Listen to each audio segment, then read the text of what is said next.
Era uma vez 4 coelhinhos que se chamavam Flopsy, Mopsy, Rabinho de Algodão e Pedrito. Moravam com a mãe numa duna por baixo da raiz de um abeto muito grande. Ouçam, filhinhos, disse certa manhã a senhora Coelha. Podem ir para o campo e para a azinhaga, mas não entrem na horta do senhor Gregório, onde o vosso pai foi apanhado. A senhora Gregória meteu-o no empadão. Agora vão correr à vontade e não façam maldades, eu tenho de sair. Então a senhora Coelha pegou num cesto e na sombrinha e, atravessando o bosque, dirigiu-se à padaria. Comprou um grande pão de centeio e 5 pãezinhos com passas. Flopsy, Mopsy e Rabinho de Algodão, que eram uns coelhinhos muito bem comportados, foram colher amoras na azinhaga. Mas o Pedrito, que era muito maroto, correu direito à horta do senhor Gregório e esgueirou-se por baixo da cancela. Primeiro comeu alfaces e alguns feijões e a seguir comeu rabanetes.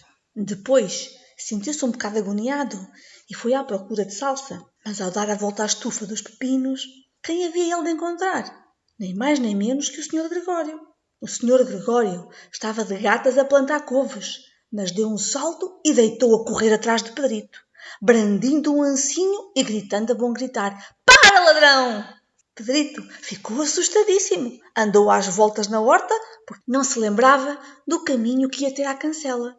Perdeu um dos sapatos no meio das couves e o outro no meio do batatal. Depois de os ter perdido, correu a 4 patas e muito mais depressa, e podia ter sido logo embora, se, por pouca sorte, não tivesse caído na rede das groselheiras e ficasse preso pelos grandes botões do casaco. Era um casaco azul com botões de metal, novinho em folha.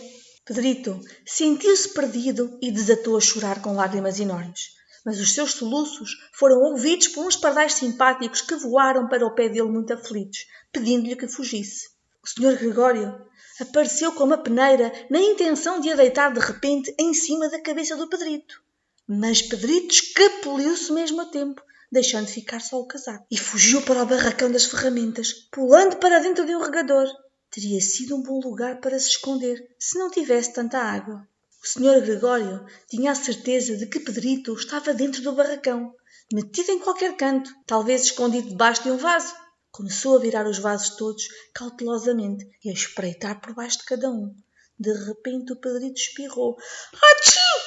No mesmo instante, o senhor Gregório correu atrás dele. Ia já a pôr-lhe um pé em cima quando Pedrito saltou por uma janela, fazendo cair uns vasos de flores. A janela era pequena demais para o senhor Gregório passar e ele já estava cansado de correr atrás do Pedrito. Voltou então ao seu trabalho. Pedrito sentou-se a descansar. Estava sem fôlego e a tremer de medo e não fazia a mais pequena ideia do caminho a seguir. Também estava encharcado por se ter metido naquele regador.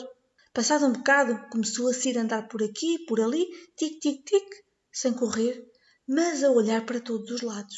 Descobriu uma porta no muro, mas estava fechada à chave e não havia espaço para um coelhinho gorducho se esgueirar por baixo dela.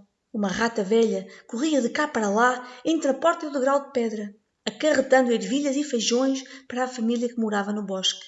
Pedrito perguntou-lhe o caminho para a cancela, mas a rata levava na boca uma ervilha tão grande que não pôde responder. Apenas abanou a cabeça. Pedrito começou a chorar. Depois tentou encontrar o caminho para sair da horta, mas cada vez estava mais atrapalhado. De repente foi ter a um tanque onde o senhor Gregório enchia os regadores. Um gato branco sentado muito quieto tinha os olhos fitos nos peixes vermelhos, mas de vez em quando a ponta do rabo remexia como se estivesse viva. Pedrito achou melhor ir-se embora sem lhe falar. Tinha ouvido coisas sobre gatos que lhe contara o primo Casimiro Coelho. Voltou para trás na direção do barracão. Mas, subitamente, muito perto de si, ouviu o ruído de um sacho. Pedrito escondeu-se debaixo de uns arbustos. Mas daí a pouco, como nada acontecesse, saiu, pulou para cima de um carrinho de mão e espreitou. A primeira coisa que viu foi o senhor Gregório a sachar cebolas. Estava de costas voltadas para o Pedrito e atrás dele ficava a cancela. Pedrito desceu do carrinho de mão sem fazer barulho e deitou a correr o mais depressa que pôde por um carreirinho ao lado das groselheiras. O senhor Gregório avistou-o na curva, mas Pedrito não se importou. Deslizou por baixo da cancela e finalmente estava a salvo no bosque do lado de fora da horta. O senhor Gregório pendurou num pau o casaquinho e os sapatos e fez com eles um espantalho para meter medo aos melros. Pedrito nunca deixou de correr nem olhou para trás até chegar a casa. Ficava debaixo do abeto grande. Estava tão cansado que se deixou cair na areia fofa do chão da toca e fechou os olhos. A mãe estava atarefada a cozinhar e cismou no que teria ele feito da roupa. Era o segundo casaco e o segundo par de sapatos que Pedrito perdia em 15 dias. Tenho muita pena de vos dizer que Pedrito não se sentiu nada bem nessa noite. A mãe meteu-o na cama, fez-lhe chá de macela e deu-lhe uma dose. Uma colher de sopa cheia ao deitar.